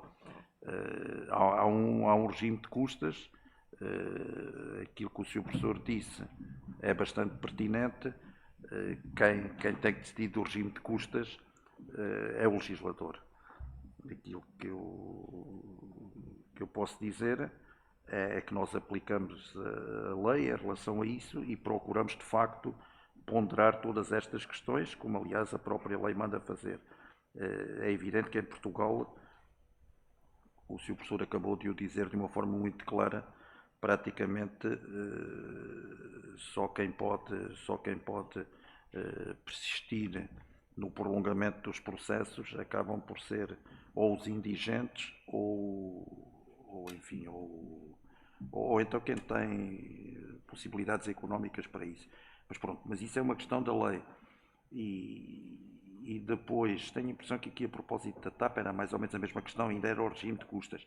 Bom, eu não me devo pronunciar sobre casos concretos enfim, mas em relação à jurisprudência já publicada, por acaso, sobre a questão de serem ou não ser normas sujeitas a controle de constitucionalidade, eu pessoalmente sempre tive a mesma posição defendida aqui agora pelo Sr. Professor Garcia Pereira. Aliás, isso consta dos meus votos de vencido sobre a matéria. Portanto, eu, em relação à jurisprudência do Tribunal Constitucional, pronto, de facto o Sr. Professor levantou a questão e é pertinente.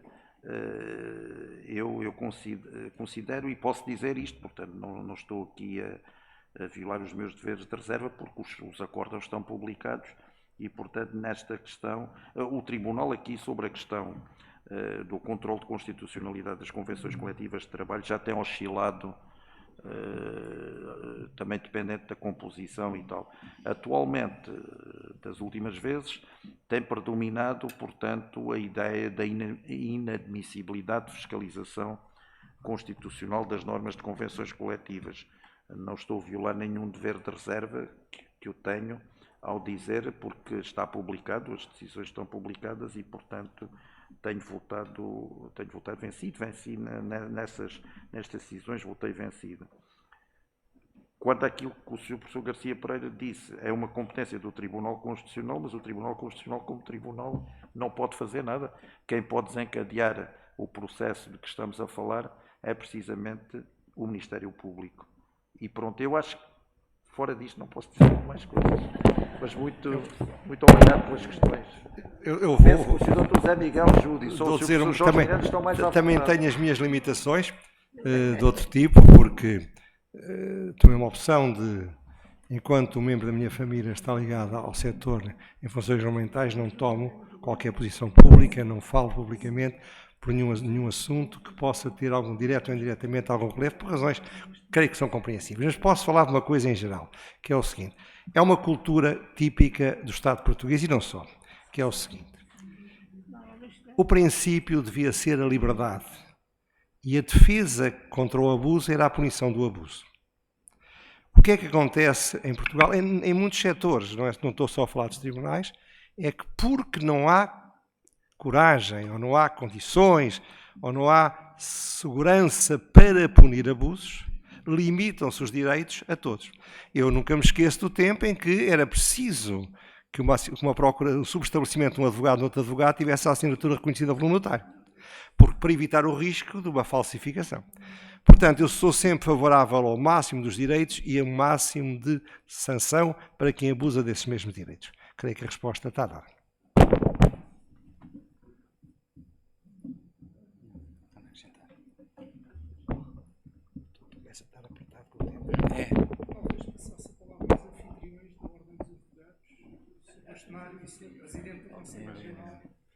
Muito bem, então, não havendo neste momento... o Sr. Dr. Paulo Lopes Marcelo, Vice-Presidente do Grupo Parlamentar do PSD, tem uma questão a colocar. Micro, por favor. É só aguardar pelo micro, por favor.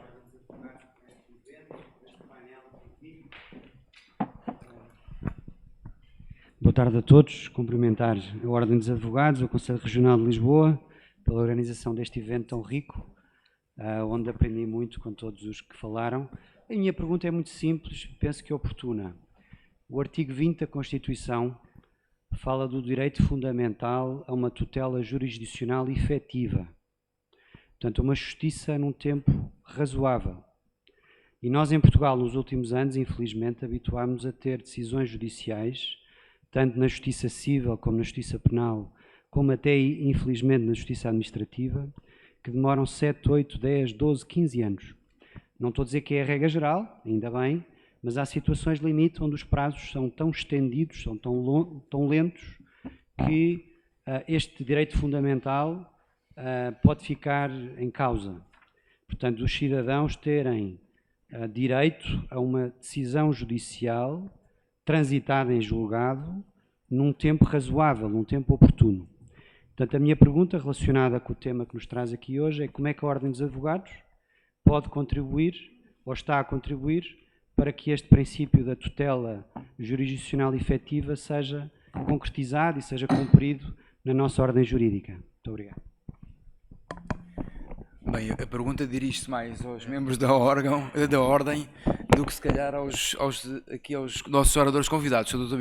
José Miguel Júdice, se quiser dizer alguma coisa sobre isso, senão reservamos depois para a final, para a nossa resposta. Mas então, sendo essa a última pergunta e sendo, enfim, estando já no desfecho da nossa conferência, quero começar por agradecer naturalmente a excelência e o brilhantismo das intervenções dos nossos oradores, o Sr. Professor Jorge Miranda, como eu referi há pouco, o nosso carinhosamente tratado como o pai da Constituição. Foi um enorme orgulho, honra tê-lo aqui nesta conferência dos 50 anos da Constituição. O Dr. José Miguel Júdice, nosso antigo bastonário, uma vez bastonário, para sempre bastonário, portanto, assim também tratado enquanto tal. E o Sr. Dr. Conselheiro José João Abrantes, Presidente do Tribunal Constitucional, aqui como representante, digamos, do garante do cumprimento da Constituição da República Portuguesa. A todos agradecemos muito as vossas intervenções. Quero também agradecer a todos os que aqui estiveram presentes, salientando convidados que, além de todos, naturalmente, os colegas que fizeram questão de estar presentes, e não só advogados, como também membros de outras profissões, mas queria aqui salientar porque estiveram presentes e em termos de representação institucional, a Sra. Juiz-Presidente da Comarca Lisboa Norte, doutora Sara Pina Cabral, a Sra. Juiz-Presidente da Comarca Lisboa Norte, Lisboa Oeste, perdão, doutora Gabriela Feteira, o Sr. Vice-Presidente do Grupo Parlamentar do PS, Dr. Paulo Lopes Marcelo, todos os membros do Conselho Geral, naturalmente o Sr. Bastonário, que já cumprimentei, os membros do Conselho Regional também aqui presentes, o Sr. Presidente do Conselho de Deontologia, Dr. Alexandre Bordal, e os restantes membros do Conselho de Deontologia, os presidentes e membros das delegações aqui presentes, nomeadamente Cascais, Oeiras, Amadora e Seixal, e todos os que demais quiseram aqui estar presentes e muito honraram e valorizaram a nossa conferência, e que espero que também possam estar presentes na próxima conferência, que será no dia 13 de março, no auditório, no Salão Nobre, perdão, do Supremo Tribunal de Justiça, às 16 horas, e portanto espero contar com a vossa presença lá. Quanto ao repto do Sr. Dr. Paulo Lopes Marcelo, para além do Sr. Bastonário, certamente o que irá dizer e já referiu, só uma pequena nota naquilo que é a função do Conselho Regional de Lisboa, naquilo que podemos contribuir, porque não são só os advogados, naturalmente, que podem contribuir para a justiça efetiva e para o exercício, enfim, para o cumprimento do artigo 20 da Constituição, mas naquilo que é a competência do Conselho Regional de Lisboa e naquilo que é, enfim, a realidade e a lei atual, temos que fazer com que efetivamente a celeridade exista, e essa celeridade passará, sempre que necessário, cumprir com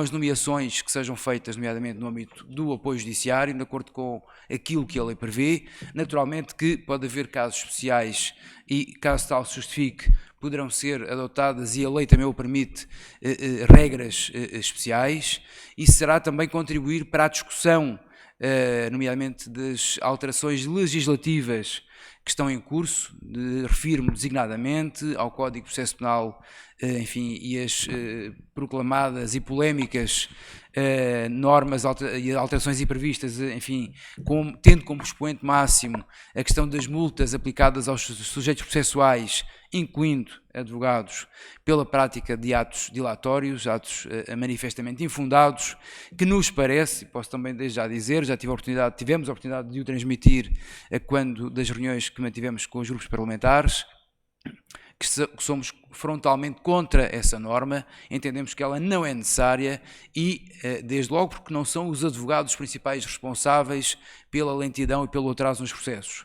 Se formos ver as estatísticas e se formos, enfim, sabendo de antemão que um dos casos mais polémicos ou alguns dos que têm sido motivo para esta reforma do Código de Processo Penal, os principais atrasos deram-se em fases anteriores ao julgamento, nomeadamente no inquérito ou na instrução, onde não são, nomeadamente, os advogados que têm poder de tutela nessas fases. E, portanto, quando se fala, enfim, do excesso de recursos ou de requerimentos anómalos, já existe solução hoje em dia. Se o requerimento ou o recurso é manifesto infundado, ele é indeferido e pode haver até condenação em multa da parte que, enfim, ou argue ou elabora o requerimento ou que interpõe o recurso.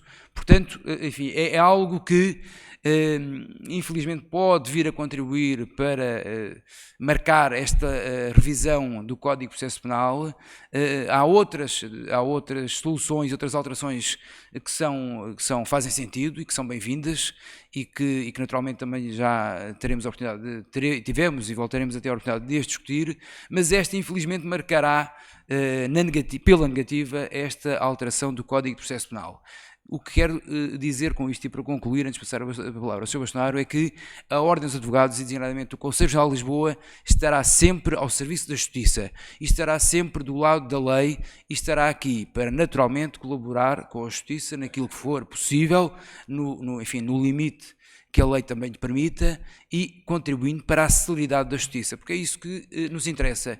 E se alguém, já só para terminar, não é competência do Conselho Regional, mas é do Conselho de Odontologia, se alguém, nomeadamente se algum advogado, prevaricar, não cumprir a lei, ou não, enfim, se vier a verificar que obstou, enfim, à celeridade ou à legalidade de um determinado processo, esse prevaricador, sendo advogado, deverá ser responsabilizado em sede disciplinar e, portanto, não deve ficar incólume a sua infração. Portanto, isto só para que não haja dúvidas que não se trata apenas, nem é isso, de proteger os advogados. Trata-se de servir o cidadão e de cumprir a Constituição e o Código de Processo Penal. E, portanto, se for necessário, naturalmente que deverão os órgãos próprios desencadear os processos que eventualmente sejam necessários a nível disciplinar, e deverá o Conselho Regional de Lisboa colaborar com a Justiça no sentido de nomear defensor quando tal se justifique e tomar posições públicas quando tal também se justifique, em nome da celeridade da Justiça e em nome da defesa dos direitos, liberdades e garantias, porque quando aqui se fala na alteração e na revisão do Código de Processo Penal e naturalmente também nessa polémica medida das multas, o que no limite está aqui em causa e que não pode e que não podemos permitir de todo é que sejam afetados os direitos, liberdades e garantias dos cidadãos e, no caso, sejam os sujeitos processuais arguidos ou assistentes. Isso é que não podemos permitir e é isso que não queremos. E, portanto, podem contar com a Ordem dos Advogados, nomeadamente com o Conselho Regional de Lisboa, para esse combate. E passo a palavra. Muito obrigado. Sr. Bastonário. Eu dou por reproduzidos os cumprimentos que foram aqui feitos pelo Dr. Telmo Simeão, pelo Sr. Presidente do Conselho Regional de Lisboa. Relativamente à pergunta que foi colocada, eu já tive a oportunidade de o dizer, eu respondo com uma afirmação que me parece óbvia. Quando o arguido mais odiado de Portugal e aquele que está nas bocas do mundo tem o bastonário e o Conselho Geral como principal alvo de ataque, estamos conversados quanto à questão da posição da Ordem em relação à celeridade. Quando alguém escreve artigos sobre o bastonário, escreve várias declarações públicas sobre a Ordem dos Advogados e o Conselho Geral, eu creio que a Ordem, neste momento, é uma Ordem diferente dos últimos anos. Por um lado, temos vindo a tomar posições públicas de defesa dos direitos, liberdades e garantias de todos e por uma defesa efetiva desses direitos, e por outro lado temos, creio eu, apresentado propostas, inclusivamente ao grupo parlamentar do Partido Social Democrata e aos outros, no sentido de demonstrar que nós queremos ser uma parte da solução e assim queremos continuar. A nossa luta vai ser sempre uma luta no sentido de ter um sistema equilibrado e de não estar do lado daqueles que querem paralisar a justiça a todo o custo. O que nós pretendemos e temos vindo a defender é que os processos cheguem ao fim, não por prescrição, mas por decisão, por sentença, seja absolvição, seja condenação. Não queremos nem iremos contribuir do nosso lado para o empolamento de algumas decisões ou de algumas situações que podem prejudicar a justiça e que podem prejudicar a sua imagem pública. Temos vindo, como aliás uma questão que tem vindo a ser muito falada, em que, diria, há uma unanimidade da parte dos agentes do sistema, seja procuradores, seja juízes, seja a Ordem dos Advogados, Conselho Geral, na questão da lista de suplentes que tem vindo a ser muito falada e que, de facto, tem um apoio, diria, dos agentes do sistema judicial até agora. A questão como ela vai ou não ser implementada, isso terá que ser definido pelo Conselho Geral da Ordem dos Advogados, pelo Conselho Superior da Magistratura e depois logo veremos qual será a intervenção que será necessária, nomeadamente do Governo e do grupo parlamentar ou dos grupos parlamentares, se tal se vier a verificar. Agora, creio que quer os ataques de que temos sido alvo, quer a proposta da lista de suplentes mais não fora, só essas duas são suficientes para demonstrar a postura da Ordem dos Advogados aqui. Aproveito para dizer que, naturalmente, iremos tomar posição relativamente às propostas que estão em cima da mesa, como já tomámos, nomeadamente a perda alargada de bens e a questão das multas, a questão da reforma do processo penal e outras que aí vêm. Iremos sempre tomar uma posição, creio, equilibrada, sempre na defesa dos direitos das pessoas, mas também não queremos que a justiça fique mal vista ou continue a ser tão mal vista como muitas vezes para aí se diz. Queria também, para terminar, e porque acho que já temos a hora para acabar ultrapassada e largamente ultrapassada, deixar aqui um convite a todos para que estejam presentes num evento que irá ser realizado no Palácio Nacional de Queluz no dia 22 de abril, cerca das 14 horas. Será uma organização conjunta da FCT e da Ordem dos Advogados, que contará com a presença do Sr. Ministro da Reforma do Estado e que, creio, poderá ser algo interessante. Vamos falar sobre Legal Tech. A ideia será, no fundo, falar um pouco sobre a tecnologia e o direito e creio que será uma conferência, mas não será só uma conferência, mais pormenores serão detalhados mais à frente, mas será algo diferente daquilo que normalmente é feito pela Ordem dos Advogados, até a começar pelo sítio onde vai ser. Portanto, estão todos convidados, desejo-vos um excelente fim de semana, espero que voltem. Já agora, na próxima terça-feira, será homenageada a doutora Leonor Beleza com o prémio Lina Guimarães, por volta das 17 horas, não é, Filipe? Às 17 horas, aqui no Salão Nobre. Quem também puder estar presente, será um gosto receber-vos. Muito obrigado.